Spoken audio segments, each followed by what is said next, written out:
யாரோ சொன்னாங்க என்னென்ன இந்தியன் நேஷனல் அவார்ட் லிஸ்ட் வெளியே வந்துருச்சு. எஸ்ஆர்கியோட பேரை பார்த்தோன்னே மனசு நின்று போச்சு. விக்ரம் மசிக்கு பெஸ்ட் ஆக்டர் கொடுத்தீங்க, சூப்பர். ஷாருக் கானுக்கு எதுக்கு இப்போ கொடுத்தீங்கன்னு கேட்குறேன்.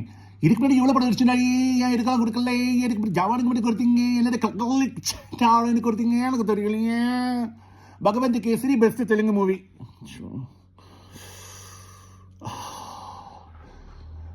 Best director Kerala story.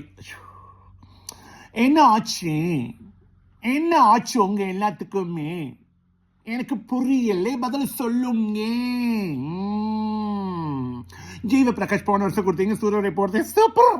But இந்த வருஷம் அவரை வாத்திக்காக கொடுத்துருக்கிறீங்களே, மனசு வெட்டிச்சிருச்சு.